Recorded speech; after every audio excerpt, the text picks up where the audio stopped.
नमस्कार, NB news देख रहे हैं आप और मैं हूं आपके साथ मुस्कान। स्वागत है आप सभी का एनबी न्यूज के स्पेशल बुलेटिन उत्तराखंड का महासंग्राम में। बात कोरोना काल की करेंगे। कोरोना से बचेंगे बच्चे, इस तरीके की लगातार जो बातें हैं वो सामने आ रही है। क्यों? क्योंकि अब उत्तराखंड में कोरोना काल के 1.5 साल बाद स्कूलों में बच्चों की किलकारियां देखने को मिल रही है। धामी सरकार ने अब प्राथमिक स्कूलों में भी बच्चों के लिए स्कूल खोल दिए हैं, लेकिन अभी भी स्कूलों में बच्चों की संख्या लगातार कम नजर आ रही है। अभी भी बच्चों के अभिभावक अपने नौनिहालों को स्कूल जाने से रोक रहे हैं। कोरोना महामारी के लगभग 1.5 साल बाद बच्चे स्कूल पहुंच रहे हैं, लेकिन बच्चों की उत्सुकता तो देखते ही बनती है। लेकिन जो अभिभावक हैं वो अभी बच्चों को स्कूल भेजने के लिए इतना राजी नहीं हो पा रहे हैं। इसी के साथ आपको बता दें कि बच्चों की उत्सुकता को देखते हुए शिक्षा मंत्री अरविंद पांडे ने खुशी जताई है और कहा कि स्कूलों में छात्रों की उपस्थिति 75% से ज्यादा है। जो अभिभावक अपने बच्चों को स्कूल नहीं भेज पा रहे हैं उनके लिए भी स्कूल से ही ऑनलाइन पठन पाठन का ख्याल रखा गया है। शिक्षा मंत्री ने कहा कि पढ़ाई से ज्यादा बच्चे महत्वपूर्ण हैं, लेकिन सरकार ने बचाव के लिए भी सभी इंतजाम कर लिए हैं। गौरतलब हो कि सरकार ने 3 फेज में स्कूलों को खोलने के आदेश दिए थे। पहले सभी स्कूलों को सैनिटाइजर कर लिया गया था और कोविड गाइडलाइन को फॉलो करने के आदेश भी दिए गए थे।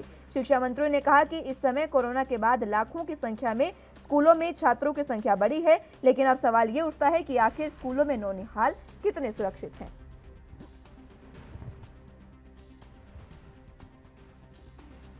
निश्चित ही अब सुनो ऑनलाइन का ज़माना है और हमने जो ऑफलाइन क्लासेस चालू करने का निर्देश दिया है, तो साथ में यह भी निर्देश है कि ऑफलाइन क्लास जब चालू होगी तो जो बच्चे स्कूल नहीं आ गए उनके शिक्षकों के मोबाइल खुले रहेंगे और ऑनलाइन भी एजुकेशन दिया जाए।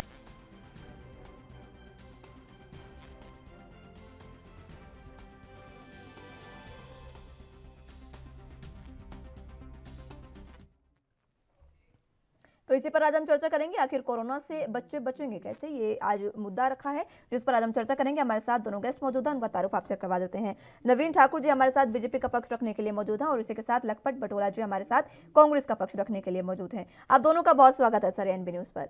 सबसे पहले मैं नवीन जी आपके पास आना चाहूंगी। जिस तरीके से स्कूलों को खोलने के आदेश दिए गए हैं, आप जिस तरीके से लगातार अब स्कूलों में सैनिटाइजेशन की व्यवस्था भी की जा रही है, तमाम चीजों पर ध्यान दिया जा रहा है, बावजूद इसके अभिभावक जो हैं अभी भी बच्चों को स्कूल भेजने को तैयार नहीं। मुस्कान जी, देखिए इसमें दोनों पक्ष, बहुत सारे पक्षों की तरफ से, बहुत सारे अभिभावकों की तरफ से लगातार सरकार से, शिक्षा मंत्री से, जिलाधिकारी से लगातार ये मांग की जा रही थी कि 2 साल हो गए हैं, अब जब सारी चीजें खुल चुकी हैं, धीरे धीरे जो है हम अनलॉक की तरफ बढ़ रहे हैं और कोविड नियम का पालन करते हुए और शिक्षण संस्थान खुल गए हैं। बच्चे जो है घरों में डिप्रेशन का शिकार हो रहे हैं, बच्चे जो है जिनका भी नए एडमिशन हुए हैं वो उनका समय व्यर्थ जा रहा है। तो इन सब बातों को लेके हुए और अभिभावकों के आवेदन को देखते हुए जो है सरकार ने निर्णय लिया कि कोविड नियमों का पालन करते हुए, सब चीजों को देखते हुए, और दोनों चीजें सरकार ने रखी कि जो बच्चे स्कूल आना चाहें, जिनके अभिभावक आवेदन कर रहे थे और सरकार से मांग कर रहे थे कि स्कूल खुलने चाहिए, वो अपने बच्चों को स्कूल भेज सकते हैं।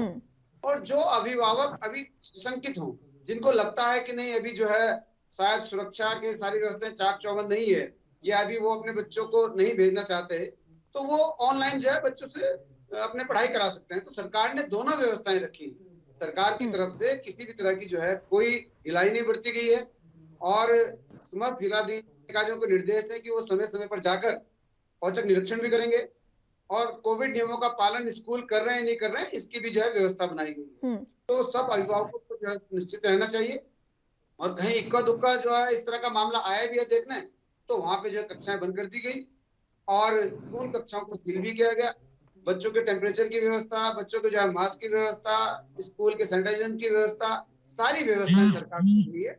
और जब सारी चीजें पटरी पर लौट रही हैं तो निश्चित तौर पर जो है हमें भी ये व्यवस्था बनानी चाहिए और पटरी पर जो है ये अपनी स्कूल की पढ़ाई, बच्चों की पढ़ाई जो है लानी चाहिए। ठीक है ठाकुर साहब, मैं लौटूंगी आपके पास। बटोला साहब आपके पास आना चाहूंगी।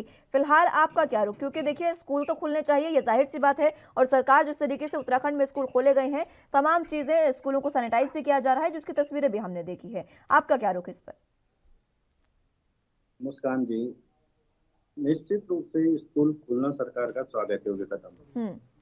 हम समझते हैं कि अच्छा फैसला है, लेकिन मैं कह सकता हूँ कि सरकार ने न कोई व्यवस्था की है, न कोई तैयारी की है। आप देखोगे 2.25 साल कोरोना काल में जो गुजरा है, उसमें प्राइवेट स्कूलों की वित्तीय स्थिति चरमरा गई है। सरकारें कह रही हमने 200 करोड़ का पैकेज किसी चीज के लिए दिया, पर्यटन के लिए दिया, 150 करोड़ का पैकेज हम टैक्सी मन को दे दिया, बहुत सारे पैकेज की बात की जा रही है। लेकिन क्योंकि जो प्राइवेट स्कूल्स हैं उनमें जितने लोग जॉब करते हैं, टीचर्स और अन्य कर्मचारी, उनके लिए जो सैलरी की बात है, क्योंकि आप जानते हैं कि प्राइवेट स्कूलों में बच्चों ने फीसें नहीं दी है। उसके अलावा सैनिटाइज की व्यवस्था है, स्कूलों में बच्चों के क्वारंटीन करने की व्यवस्था है, उनकी जो दूरी बनाने की व्यवस्था है, गाड़ियों को ले जाने लाने की जो व्यवस्थाएं हैं। बहुत सारे स्कूल हैं जो 80-90% तक गाड़ियों पर डिपेंडेंट हैं। लेकिन सरकार ने न स्कूलों को किसी तरह की राहत दी है, न किसी तरह की कोई छूट दी है, न इनमें कोई ढील दी है। हाँ, ये है कि सरकार ने अपने स्तर पे शासनादेश शुरू किया। जब पिछली बार आप जानते हैं कि 2020 में जब लॉकडाउन हुआ था तो उत्तराखंड के अंदर बोर्ड के 2 पेपर थे। उस समय मात्र 100-150 लोग कोरोना के पॉजिटिव उत्तराखंड के अंदर थे। उस समय सरकार ने 2 पेपरों की वजह से सारा का सारा सत्र लगभग 6 महीना पीछे कर दिया, क्योंकि सरकार के पास न नीति थी, न नियत था, न कोई दृष्टि दूरगामी सोच है। ये वर्तमान में भी है, लेकिन क्योंकि आज लोगों को लगता है, पेरेंट्सों को लगता है, अभिभावकों को लगता है और बच्चों को भी लगता है कि स्कूल खुलनी चाहिए। ऑनलाइन में आप देखोगे बहुत सारी चीजें घर के अंदर रह के बच्चों, कई बच्चे तो मेंटली डिस्टर्ब हो जा रहे हैं, कहीं घर में बैठने से कई बच्चों के फिजिकली बच्चे एक प्रकार से मोटे हो जा रहे हैं, उनको फिजिकली कोई वर्किंग नहीं मिल पा रही। और जो सामने टीचर पढ़ा सकता है, जो समझा सकता है, जो बच्चों की एक रूटीन दिनचर्या होती है, चाहे पेरेंट्स की बच्चों की, वो बन सकती है। लेकिन मैं समझता हूँ सरकार ने अच्छा कदम लिया, लेकिन मैं ये स्कूलों को सपोर्ट सरकार को करनी चाहिए। जो स्कूलें हैं उनके लिए सैनिटाइज की व्यवस्था सरकार को करनी चाहिए। मेरे व्यक्तिगत मानना है, यदि सरकार कहती कि भाई केवल ट्यूशन फीस के अलावा और फीस स्कूल न ले, बच्चों ने फीस नहीं दी तो उन्होंने जबरदस्ती नहीं किया जाए। और जो वित्तीय संसाधन जब किसी स्कूल के चरमराएंगे, किसी संस्था के चरमराएंगे, तो उसको व्यवस्था करने में दिक्कत आती। कहीं ना कहीं हमारी सरकार सक्षम है कि स्कूलों में सैनिटाइजर की व्यवस्था करे, ऑक्सीमीटर से लेकर इन सारी चीजों की जो व्यवस्थाएं होनी चाहिए, टेम्परेचर नापने के लिए हो, चाहे किसी चीज की, वो व्यवस्थाएं स्कूल को देनी चाहिए, ताकि स्कूल भी कुछ सपोर्ट करे, कुछ सरकार सपोर्ट करे तो बहुत अच्छा रहेगा। ठीक है बटोला साहब, आप दोनों का स्टार्टिंग कमेंट हो चुका है। अब आए एक दूसरे से क्रॉस क्वेश्चन कर सकते हैं, डिबेट ओपन रहेगी। ठाकुर साहब, आपके पास मैं आना चाहूंगी। लखपत बटोला साहब कह रहे हैं कि स्कूलों को सपोर्ट करने के लिए सरकार को कदम उठाने चाहिए, और सीधे तौर पर उन्होंने कहा कि स्कूलों को अगर उनको बढ़ावा दिया जाएगा तो कहीं ना कहीं जो तमाम चीजें हैं वो सुधारी जा सकती हैं। जी मुस्कान जी, मैं आदरणीय लखपत बटोला जी के जो अच्छे विचार हैं उनका स्वागत करता हूं, सकारात्मक विचार है उनका स्वागत करता हूं, और बहुत अच्छा सुझाव इनका है। हमने जिस प्रकार जो अपने स्वास्थ्य कर्मियों को 200 करोड़ का पैकेज, राहत पैकेज दिया, जिस प्रकार हमने सूक्ष्म जो पर्यटन से व्यवसाय से जुड़े अपने छोटे व्यापारी हैं उनको हमने 200 करोड़ का पैकेज दिया, इसी प्रकार हम जो है सरकार तक जो है ये आवाज पहुंचाएंगे लखपत बटोला जी की कि कुछ राहत पैकेज जो है उन टीचरों को भी दिया जाए जिनके कोरोना काल के दौरान तनख्वाह नहीं मिल पाई, या जो स्कूल जो है छोटे स्कूल कोरोना काल के दौरान जिनको फीस नहीं मिली और उनकी अर्थव्यवस्था डगमगाई, तो उनका भी सरकार ख्याल करे कि सरकार हर क्षेत्र के अपने जो है नागरिकों का, हर उत्तराखंड वासी का जो है सरकार ने ख्याल रखा। और कोरोना जैसी महामारी के कारण वैश्विक जो है दिक्कतें आई, केवल उत्तराखंड ही प्रभावित हुआ, पूरा विश्व प्रभावित हुआ। तो निश्चित तौर पर बहुत सारी चीजें लड़खड़ाई हैं, लेकिन सरकार ने बहुत अच्छे से जो है कोरोना का सामना किया और हमने हर वर्ग को राहत देने की कोशिश की। और कोरोना के दौरान तो सबसे पहले जान है तो जहान है, इस पे जो है कार्रवाई करते हुए हमने नागरिकों को बचाने का काम किया। इसलिए सारा जो लक्ष्य उस वक्त रहा वो स्वास्थ्य विभाग पर रहा। हमें ऑक्सीजन की जो है व्यवस्थाएं करनी पड़ी, हमें ऑक्सीजन सिलेंडर जुटाने पड़े, हमें जो है बेड जुटाने पड़े, हमें अस्पताल जुटाने पड़े जो व्यवस्थाएं पूर्व में नहीं थी, और स्वास्थ्य व्यवस्थाएं 17 से पहले खस्ता हाल थी तो उसे हम पटरी पर लाए, डॉक्टर्स की हमें भर्ती करनी पड़ी। तो ये सारी चीजें हमने की, और अब जो है हमारा फोकस उन सब चीजों पर है जो कोरोना काल के दौरान जो है प्रभावित रही, चाहे वो जो है हमारे व्यवसायी हो, चाहे हमारे वो डॉक्टर्स हो, चाहे हमारे जो है छोटे व्यापारी हो, चाहे हमारे जो है स्कूल के लोग हों। तो किसी भी क्षेत्र के कोई भी व्यक्ति अगर कोरोना के दौरान प्रभावित हुआ तो सरकार सबका जो है ख्याल रख रही है, और सबका सरकार जो है ख्याल रखेगी। और हम जो है प्रयास करेंगे कि इस क्षेत्र के लोगों को भी जो है राहत पैकेज जल्द से जल्द सरकार दे। ठीक है ठाकुर साहब, मैं लौटूंगी आपके पास। बटोला साहब आपके पास आना चाहूंगी। ठाकुर साहब ने आपके तमाम जो सुझाव है उसका स्वागत किया है और सीधे तौर पर उन्होंने कहा है कि वो आगे इस तरीके के जो सुझाव है उनको सरकार के आगे रखेंगे और इन पर विचार भी किया जाएगा।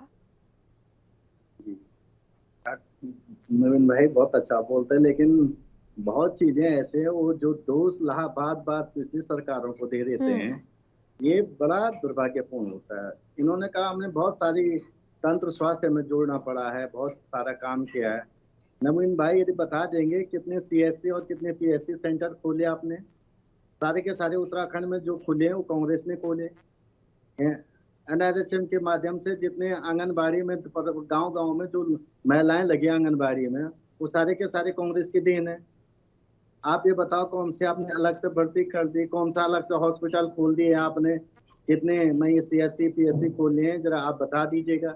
ये जो बातें कहना नवीन भाई की इस तरह की कोई दोष देना केवल वो बेहतर होता है जो दूसरों की कमियों से बेहतर आपको मौका मिला आप सेवा करें। हाँ, ये मैं कह सकता हूँ कि स्कूलों को खुलने में 2.25 साल हो गए और ये बहुत महत्वपूर्ण समय होता बच्चों के भविष्य को लेकर। सरकार को पता है कि हम स्कूल को, सरकार अनजान और नादान तो है नहीं।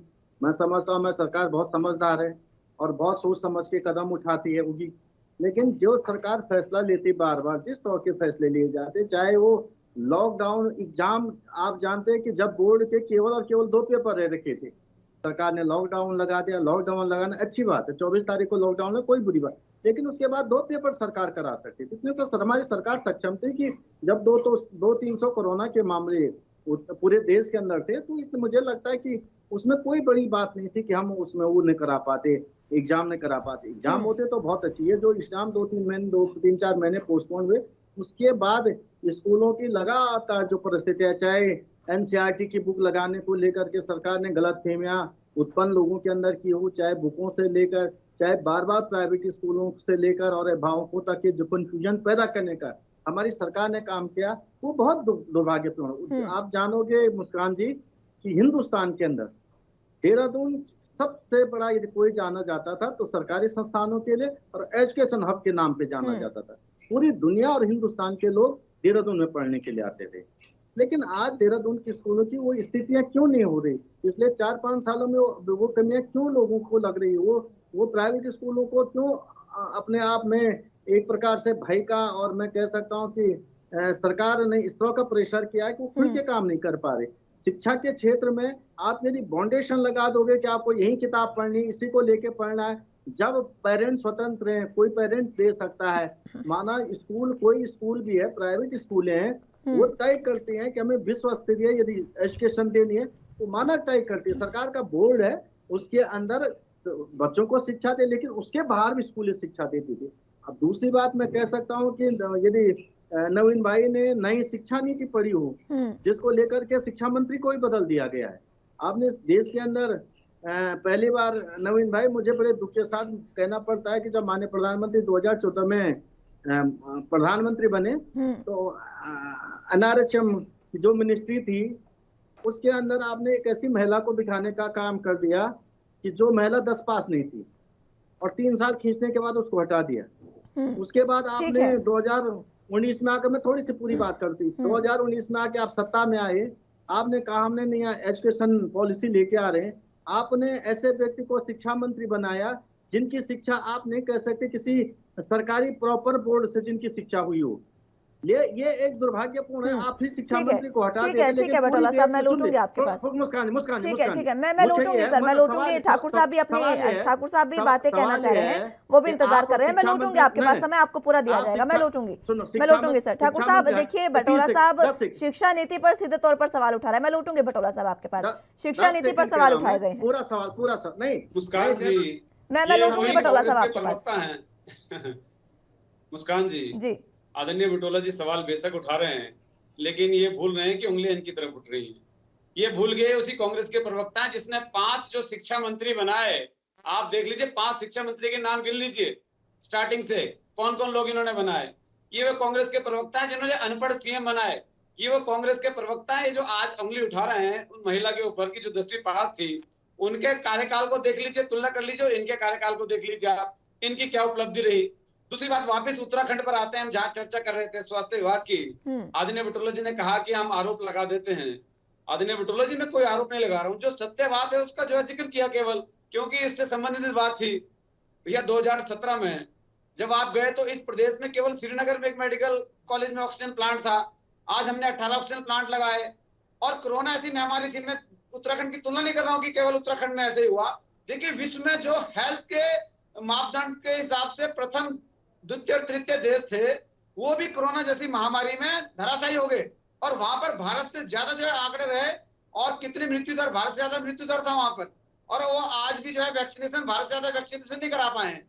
उत्तराखंड में हमने 2 जिले ऐसे हैं, चंपावत, रुद्रप्रयाग, 100% वैक्सीनेशन का काम हमारे यहाँ हो चुका है। पूरे प्रदेश में हम 76% वैक्सीनेशन कर चुके हैं, दिसंबर तक 100% वैक्सीनेशन कर देंगे। हमने 18 ऑक्सीजन प्लांट स्थापित किए, अभी और ऑक्सीजन प्लांट परसों जो है माननीय प्रधानमंत्री जी आ रहे हैं, पूरे देश में कितने ऑक्सीजन प्लांट का उद्घाटन कर रहे हैं, दिख जाएगा।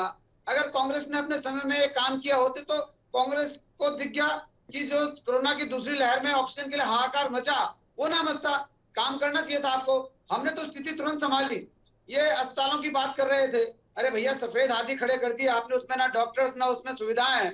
कांग्रेस के शासन काल में जो सुविधाएं केवल 2 मंडलों तक, जो कुमाऊं मंडल के बड़े अस्पताल जी उपलब्ध होती थी, वो सुविधाएं हमने जिला स्तर तक उपलब्ध कराई। हमने कोविड के दौरान 15 दिन में रिकॉर्ड समय में 500 बेड के अस्पताल डीआरडीओ की मदद से खोले।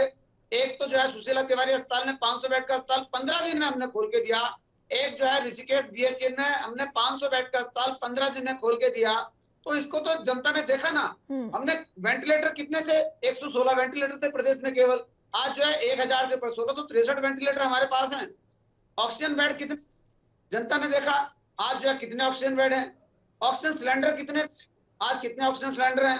2017 में जब कांग्रेस विदा हुई तो केवल 1050 डॉक्टर थे, आज जो है 2700 उत्तराखंड में है। 4 साल में लगातार स्वास्थ्य विभाग को लेकर भारतीय जनता पार्टी द्वारा ये जो काम आपकी थे, बातों पर वो बडोला साहब बहुत ठहाका लगाकर हंस रहे हैं, लगता है आपकी बातों से संतुष्ट नहीं है वो। जवाब उनसे जान लेते हैं ठाकुर किसी को साहब। संतुष्ट हो ना हो, जनता संतुष्ट है। मैं और जनता जवाब आशीर्वाद ले लेते लगातार हैं, दे रही उनसे है। जवाब ले लेते हैं। जी जी जी, बटोला बिल्कुल साहब। बिल्कुल। जी, मैं कह देता हूँ कि नवीन भाई साहब, जब कोरोना की बात आती है तो कहते हैं विश्व की बड़ी बड़ी महाशक्तियां। महाशय, आप दूर मत जाइए। आप नेपाल में क्यों स्थिति खराब नहीं हुई है, बांग्लादेश में क्यों नहीं हुई है, पाकिस्तान में क्यों नहीं हुई है, एशिया के जो देश हैं उनमें क्यों स्थिति खराब, उनसे तुलना कीजिए ने। वहाँ पेट्रोल डीजल 50 और 55 रुपया मिल रहा है, हम भूटान को 62 रुपया लीटर तेल दे रहे हैं। इस पे तो जवाब दीजिए। दुनिया की सबसे ज्यादा एक्साइज ड्यूटी लगाने वाली हमारी सरकार है। 79% एक्साइज ड्यूटी हमारी सरकार लेती है, और आप कह रहे बहुत अच्छा काम कर दे। दुनिया में हिंदुस्तान पहला देश है। नवीन जी, कहते हुए बहुत दुख होता है, लोगों ने अपने बच्चों को खोया, माओ को खोया, अपने बेटियों को खोया है।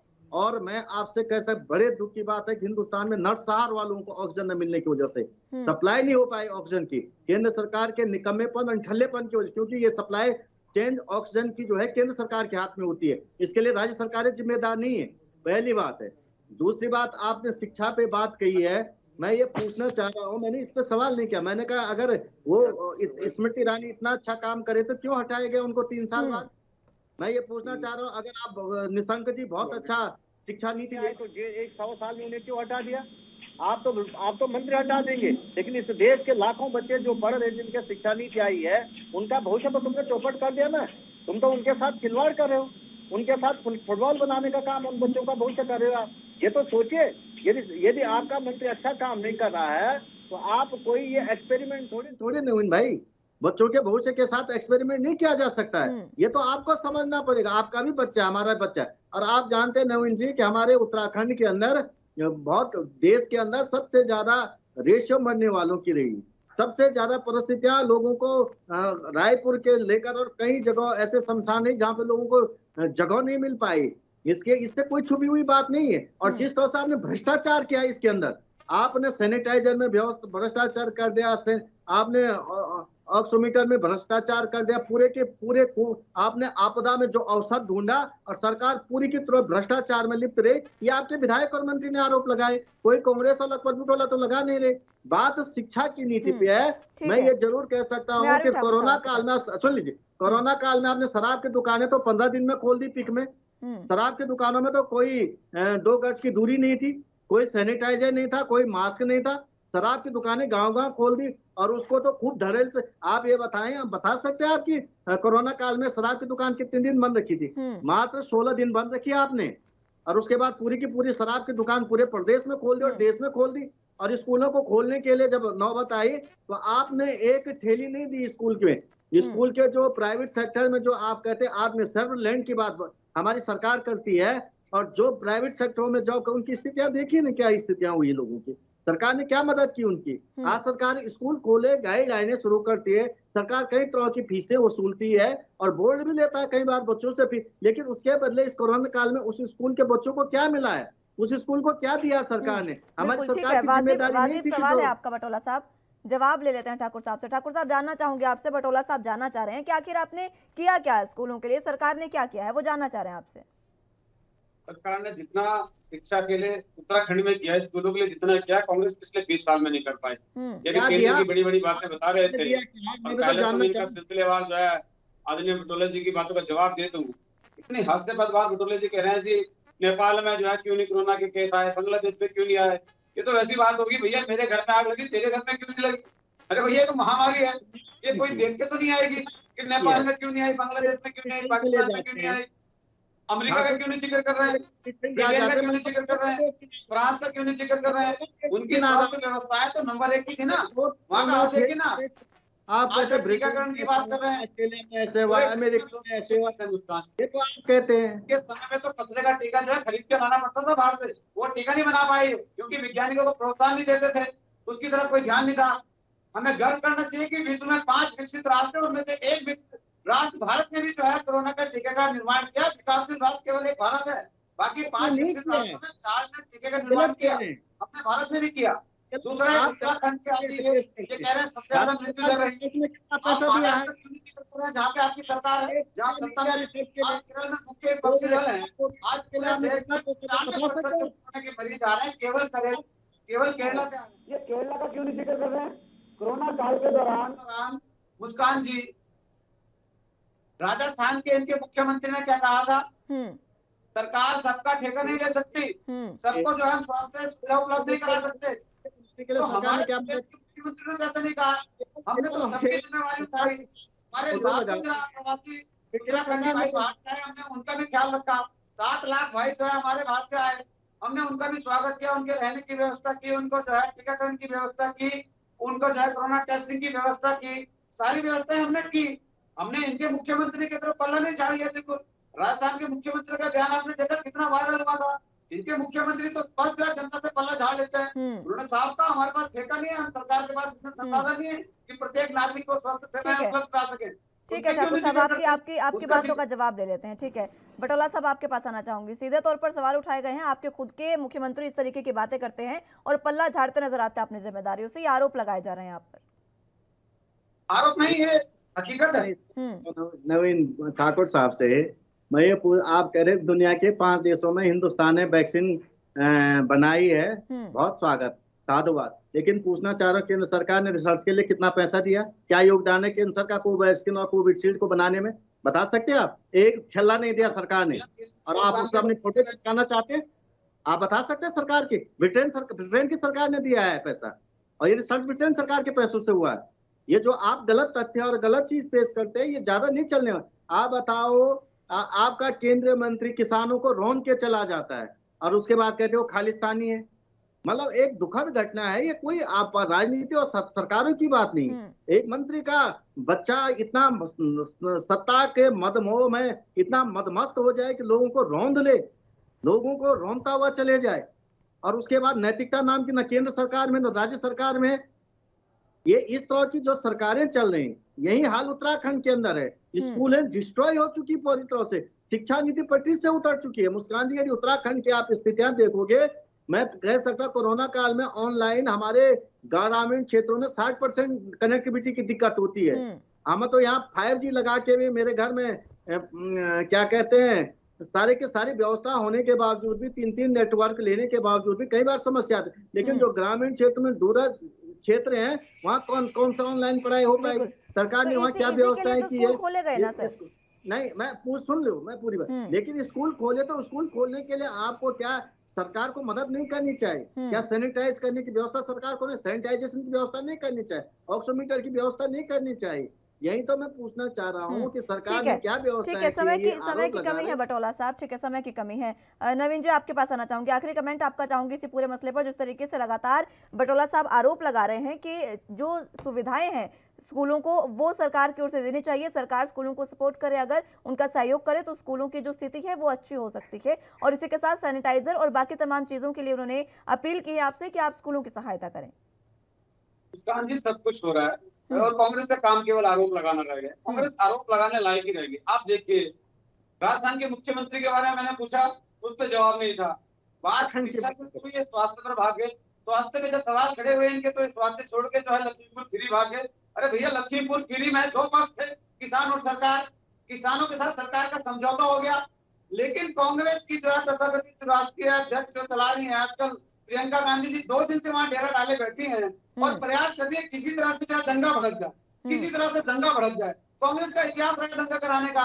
जातिवाद की राजनीति कांग्रेस कर रही है। हरीश रावत जी कह चुके हैं दलित मुख्यमंत्री हम बनाएंगे, और जबकि ये तय है, सबके सामने दिख रहा है। खुद को मुख्यमंत्री का चेहरा साबित करने के लिए सिर्फ फुटबॉल मचाए में अपने संगठन में, यहाँ से लेकर केंद्र तक जो चक्कर काट रहे हैं, लेकिन जातिवाद का जहर खोलना है। और लखीमपुर खीरी को लेकर देख रहे हैं वहां पर किस प्रकार 5 भारतीय जनता पार्टी के कार्यकर्ताओं की हत्या असामाजिक तत्वों द्वारा, गुंडा तत्वों द्वारा। ठीक है ठाकुर साहब, मैं रोकना चाहूंगी आपको, समय की कमी है, वक्त और इजाजत नहीं देता। ठीक है ठाकुर साहब, वक्त और इजाजत नहीं देता, मैं आपके पास भी नहीं आ पाऊंगी बटोला साहब, समय की कमी है। बहुत शुक्रिया आप दोनों का हमारे साथ जुड़ने के लिए और चर्चा हमारे साथ करने के लिए। लेकिन फिलहाल जिस तरीके से बात कोरोना को लेकर शुरू हुई थी और कोरोना से बच्चे किस तरीके से स्कूलों में बचाए जा रहे हैं, उसको लेकर हमने चर्चा की। स्कूलों में सरकार की ओर से लगातार प्रयास किए जा रहे हैं, तमाम चीजें मुहैया कराई जा रही है, और विपक्ष का लेकिन इस पर आरोप है कि सरकार को स्कूलों के लिए और ज्यादा उनकी सहायता करनी चाहिए ताकि स्कूलों की स्थिति और अच्छी हो सके। फिलहाल के लिए मेरे साथ बस इतना ही। आप जुड़े रहिए एनबी न्यूज के साथ। नमस्कार।